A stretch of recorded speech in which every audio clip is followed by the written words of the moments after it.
Hi there, Tracy Nunn here with another tutorial for you today using a range of Sweet Poppy stencils. The theme for this month was something for the gentleman, and I'm hoping that I've created a masculine sort of vibe in this card that I've made. So we're going to be using for this card the frame's back plate, and I'm going to use it with the stencil, Sweet Poppy Stencils logo face down, which is why it's on my mat that way to remind me. I've got the Hills and Valleys stencil that they now do, and then the stamp that you can see here and here, that is the Birch Tree Large stamp. Then I've taken 2 sentiments, Smile It's Your Birthday and Have a Beautiful Day, from the Beautiful Day stamp set. So let's move these out of the way. For the ink colours that I'm using today, I'm using Distress ink, I'm using peeled paint, faded jeans, then I've got weathered wood and tea dye, and then for the black ink that you can see I've used VersaFine Claire Nocturne. So let's just move all of those on a little bit and move this out of the way. So to begin our card, I've got a base layer measuring 14 by 14 centimeters, and I'm using a super smooth cardstock. To begin the card, I'm just going to take the stencil, and using this part here as a guide, I'm just going to just carefully line it up. There we go. And then I'm going to just mask off using some low tack tape from Sweet Poppy Stencils. So for this, I wanted to use the tea dye in here, and I don't want that circular shape there. So what I did was I got some low tack tape and I stuck it on here, and then with a pencil I just drew round. So if I just show you this quickly, so I had a pencil and I just literally drew round here using the stencil as a guide. And then what I did was I got a pair of scissors and I carefully cut, and I keep them together. And when you cut it out, you end up with a little mask that looks like this, that you can just carefully pop over, and then that should help prevent any bleeding of the tea dye into the rest of the design. So let's take our lovely tea dye. I'm just going to grab a bit of kitchen towel, as I always do. Now you want the background to be of a colour that you can see. You don't want it to be really, really subtle, but on the same token, we don't want to flood the cardstock. So kind of just judging it how dark you would like it. Just need to try and get in this bit a bit more. Okay, and then that's that. Then we can remove this. If we keep it together, we can use it for the other side. So just carefully remove that, pop it somewhere that you won't forget. And then for the rest of it, I didn't mask anything off. Okay, I'm going to use the weathered wood up here.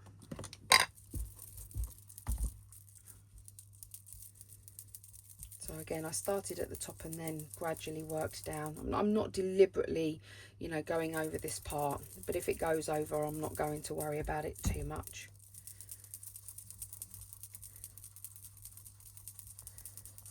So I want the colours to shine through, so I'm just literally applying it and then building that colour up. Then for this part down here, I'm going to go with the peeled paint. Keep my lids together so I don't put the wrong lid on the wrong one. And then just carefully sweeping up.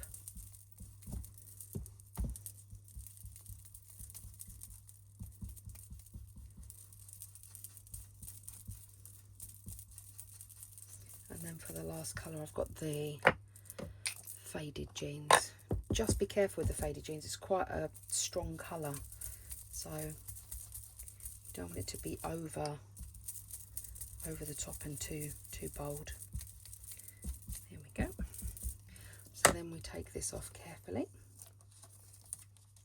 and then we're keeping our stencil up the same way, and then we're bringing that around. Now before we stick that down, I need to create a border just like we have between here. Between the frames there's some white space, so I just need to keep the idea of the white space. So let's get a pair of scissors. We want a straight edge if we can, so just cutting that, and then just imagining that this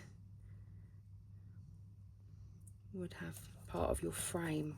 There we go. Okay,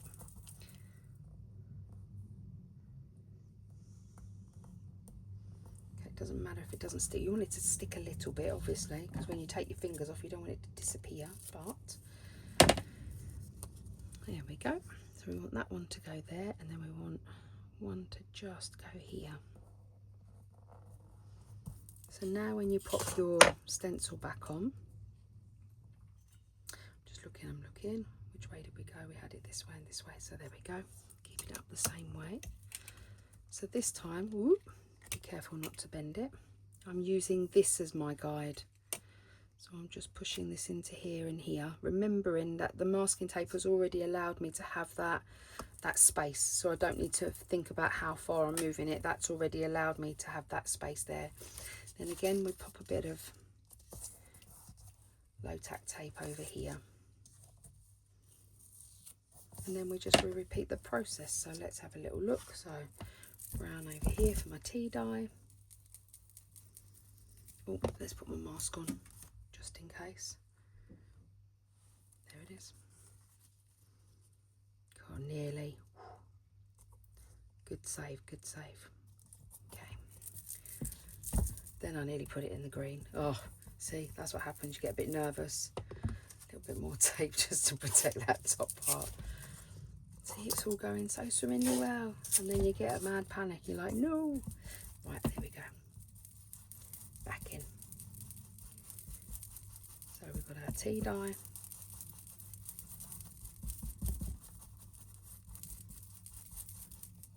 Then remove that. Then this time I put the blue at the bottom, or at the top. It doesn't actually matter which way round. Some blue up here, but I wanted to mix it up a little bit, because obviously I didn't, in the middle here, if I kept the same configuration, they would have both been the same colour, and then it just wouldn't have worked as well.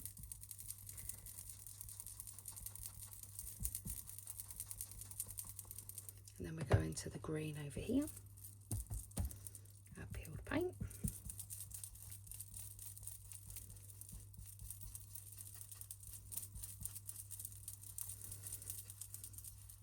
And then over here for our grey, which is our weathered wood. And notice the way that I'm not being overly careful, and I'm not stressing about where it all looks and how it all looks.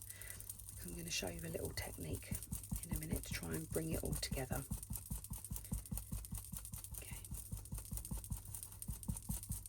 There we go. So let's put the colours back on here for a second and move them out of the way. So when we remove this, okay, we should hopefully gently remove, we should have a lovely background. So for this is a really flimsy and really fine stencil, so make sure you're peeling the magnetic sheet back as opposed to trying to pull off your stencil. You don't want to bend it. Now you can see I've created that lovely frame.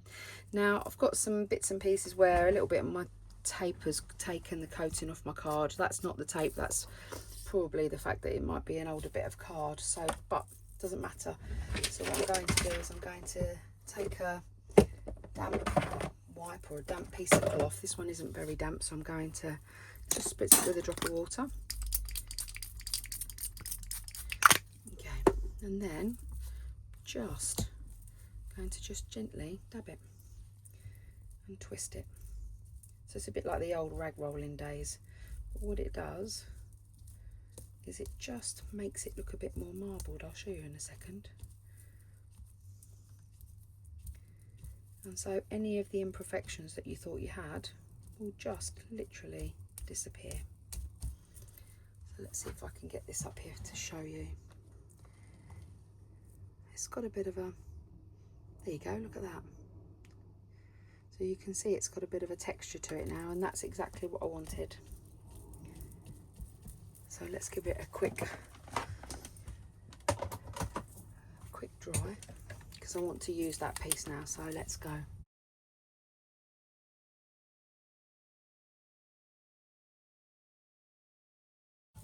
Using the Hills and Valleys, this amazing stencil. So what we're going to do is I'm going to flip this around because I'd like the blue at the bottom, and that's okay.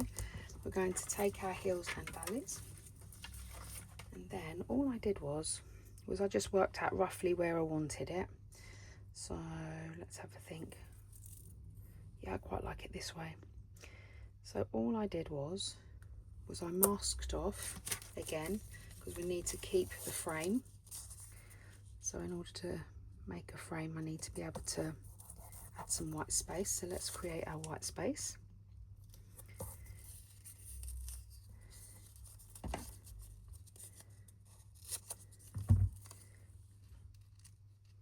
Just pop that on there.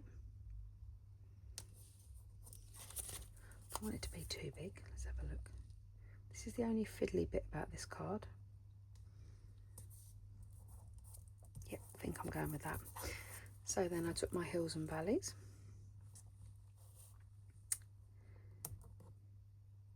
There we go. And peeled paint back again. And then just brushed.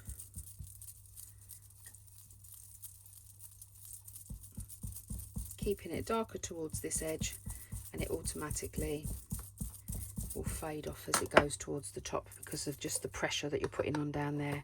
And then I just want to protect this part up here and here. And then what I'm going to do is I'm just going to take the blue, and again I'm keeping the pressure on at the top, giving it a bit of a wiggle, and that join here will just be really subtle. Okay, and then we need to do the same up here, so we're doing exactly the same, taking the masking tape and creating that frame. So have a little look. I can use these as my guide, so I've got a guide there and a guide there.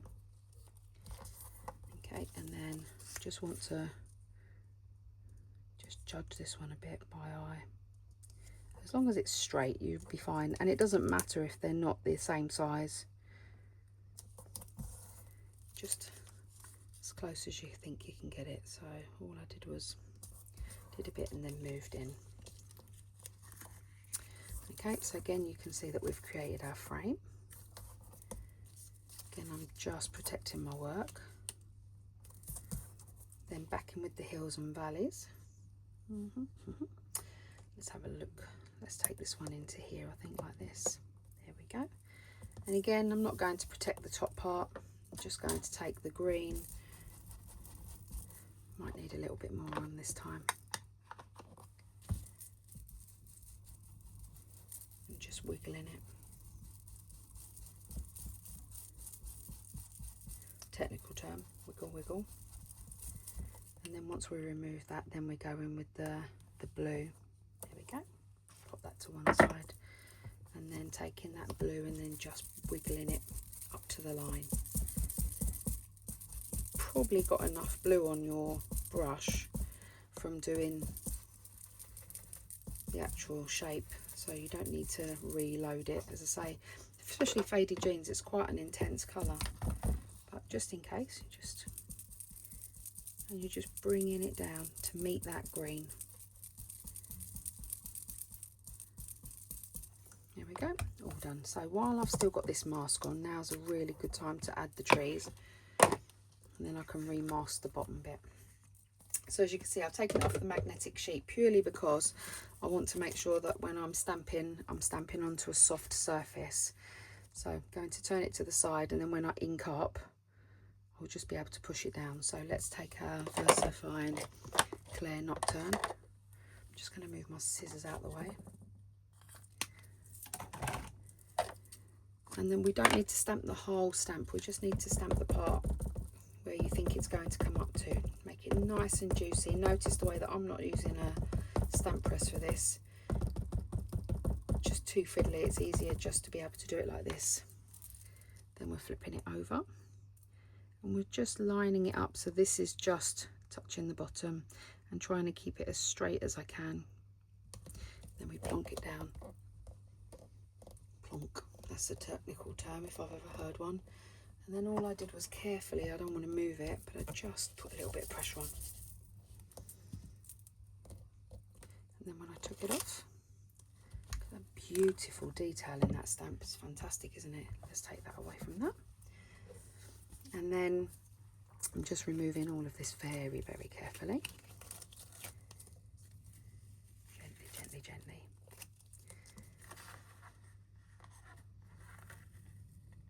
You can see we've got that white space, loving it. Okay, then down here, I love the way I get excited about sad. I'm a saddo, get excited about the sad things in life. So we just want to cover up the part that we had here. So let's take this.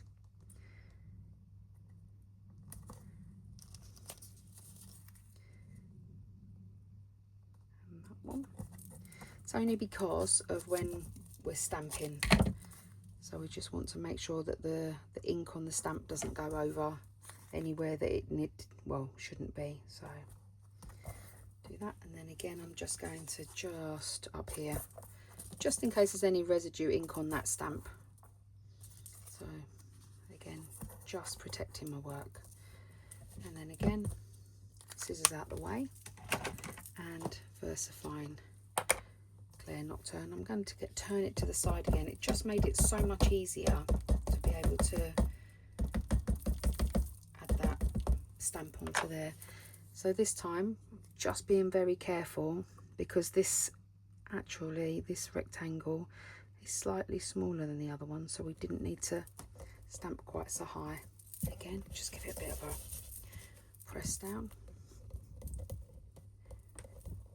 Especially where the join is, where the masking tape is, because sometimes that's where you end up with some missing content. Let's have a look. So even on here, you can take a fine liner and just, before you remove it, take your pen right up to the last point, and then you've got a complete image then. Here we go. So now we're going to remove this very carefully. Don't need this anymore, so let's get rid of it. And then we're going to apply the scooter stencil.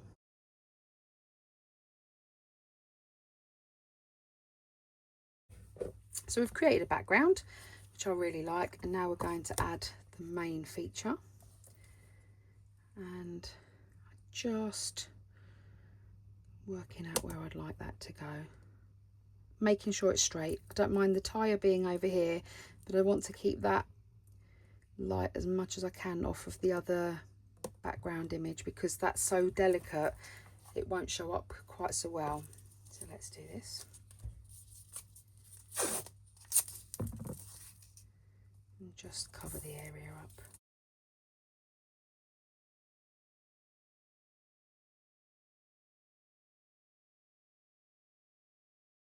There we go. And then I'm going to take a large brush, which I do love these brushes. I'm not going to say it again. I said it about 100 times in my last video. I'm so sorry, but it's true. And then I just gently tap. I don't know what everybody else does, but I just gently tap, and it just lays down a base layer, and then I can start swirling carefully, building up the colour as we go. And then once I feel like I've got enough colour on here, what I can do is I can take the smaller brush and just go round and add in that detail. Okay, let's move that over there. Swap over. So this is the small one of they got a medium size one as well. So this is the small. And then just taking that ink off that's already on the stencil and just bringing it into all of the fine areas, the outline. And we want this to be really quite intense. So if it looks grey or it's not solid, you can still see some of the trees through it, then you need to keep going. You don't want to see any of the stamping from underneath.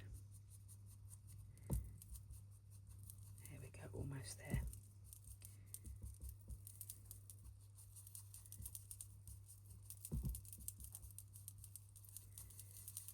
Okay, so with any luck, and the stencil fairies are on our side today, we won't have any bleeding underneath. So let's have a look. This is always the most nerve-wracking part.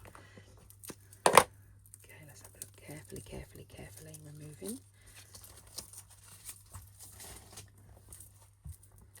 And then lifting. Oh, look at that, that's gorgeous.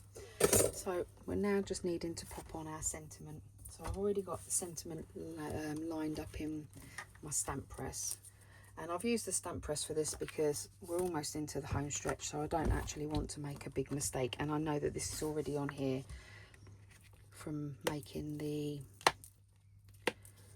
sample card, so it should be lined up. So I just want to have a quick look, and I'm still going to check.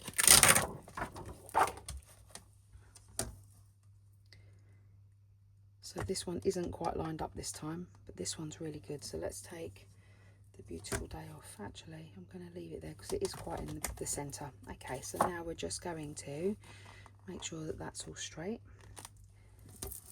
Versifying clear. And the only reason why I put it on a stamp press is, plus I can do them both at the same time. Winner, winner, chicken dinner. But also because if they need to go round twice, which is not always needed, but just in case, I know that I can do 2 rounds and it will line up exactly. There we go, carefully lifting. And I think just that one down the bottom, because the smile it's your birthday is fantastic. There we go.